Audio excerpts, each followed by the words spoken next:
কৰোঁ দেউতাই ইমান মেহনত কৰি পিনি মোক মানে এনেকৈ দেশৰ হকে বা গাঁৱৰে লগৰবোৰে আশীৰ্বাদ দি পিনি মই এই মোৰ যিটো মনৰ আশা আছিলে এইটো মোৰ যথেষ্ট পূৰণ হৈ গ'ল। মই যিটো ৰেংক পাব লাগিছিলে মই যথেষ্ট পালোগৈ। মই এইটো কাৰণে বহুত বহুত সুখী। মই তাত আমাৰ বৰ্তমান আমি তাত 99ত হেৰি কৰি বহুত তাত অভিজ্ঞতা পালোঁ কি কেনেকৈ ক'ত মানুহ কেনেকৈ মানে বচাব লাগে, ইয়াক কাক কেনেকৈ ছেফ ছাইড কৰি আমাৰ দেশৰ কাৰণে ৰক্ষা কৰিব লাগে, সেইটো মই বহুত যথেষ্ট তাত মানে হেৰি পালোঁ। মূল যুদ্ধলৈকে মই আগলৈকে যাবলৈ নাপালোঁ, আমি অলপ পিছতে আছোঁ। আমাৰ যিটো মানে ডিউটি ছেম, আমিও মানে দিন ৰাতি মানে নিজৰ দেশৰ কাৰণে আমি দিনে ৰাতি মানে একেলগে হেৰি কৰি ডিউটিত যথেষ্ট আমি দেশৰ হকে কাম কৰিছোঁ। আৰু এইকাৰণে আমি অত্যন্ত আনন্দিত হৈছোঁ যে আমাৰ মাজৰ পৰাই জকাইচুক গাঁৱৰ পৰা আহি পেলাই বিভিন্ন ঘাত প্ৰতিঘাত যুদ্ধ বিগ্ৰহৰ মাজেদি আহি সেনাবাহিনীৰ কেপ্টেইনৰ পদবী অধিগ্ৰহণ কৰি আজি অৱসৰ গ্ৰহণ কৰিছে। গতিকে আমি তিয়কনগৰ মিচিং কৃষ্টি সমিতিৰ তৰফৰ পৰা তেখেতক আমি উষ্ম অভিনন্দন জনাবৰ কাৰণে বিশেষ এটা অনুষ্ঠানৰ আয়োজন কৰিছিলোঁ।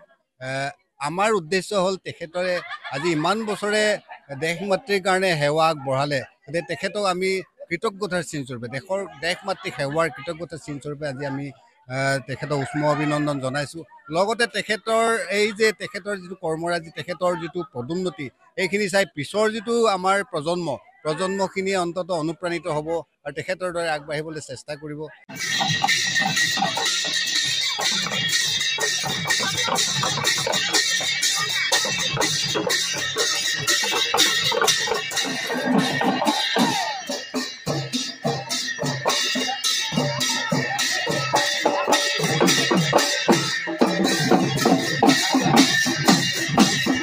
কৰোঁ দেউতাই ইমান মেহনত কৰি পিনি মোক মানে এনেকৈ দেশৰ হকে বা গাঁৱৰে লগৰবোৰে আশীৰ্বাদ দি পিনি মই এই মোৰ যিটো মনৰ আশা আছিলে এইটো মোৰ যথেষ্ট পূৰণ হৈ গ'ল। মই যিটো ৰেংক পাব লাগিছিলে মই যথেষ্ট পালোগৈ। মই এইটো কাৰণে বহুত বহুত সুখী। মই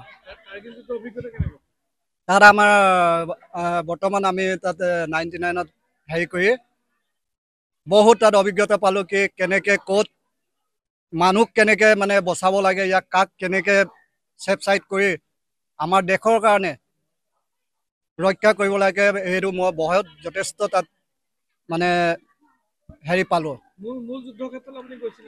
মূল যুদ্ধলৈকে মই আগলৈকে যাবলৈ নাপালোঁ, আমি অলপ পিছতে আছোঁ। আমাৰ যিটো মানে ডিউটি ছেম, আমিও মানে দিন ৰাতি মানে নিজৰ দেশৰ কাৰণে আমি দিনে ৰাতি মানে একেলগে হেৰি কৰি ডিউটিত যথেষ্ট আমি দেশৰ হকে কাম কৰিছোঁ।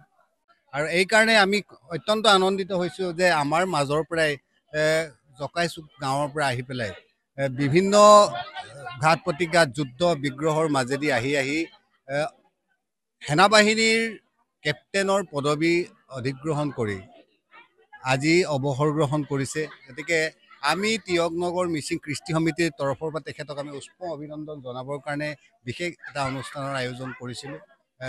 আমাৰ উদ্দেশ্য হ'ল তেখেতৰে আজি ইমান বছৰে দেশ মাতৃৰ কাৰণে সেৱা আগবঢ়ালে, গতিকে তেখেতক আমি কৃতজ্ঞতাৰ চিনস্বৰূপে দেশ মাতৃক সেৱাৰ কৃতজ্ঞতাৰ চিনস্বৰূপে আজি আমি তেখেতক উষ্ম অভিনন্দন জনাইছোঁ। লগতে তেখেতৰ যিটো কৰ্মৰাজি, তেখেতৰ যিটো পদোন্নতি, এইখিনি চাই পিছৰ যিটো আমাৰ প্ৰজন্মখিনিয়ে অন্ততঃ অনুপ্ৰাণিত হ'ব আৰু তেখেতৰ দৰে আগবাঢ়িবলৈ চেষ্টা কৰিব।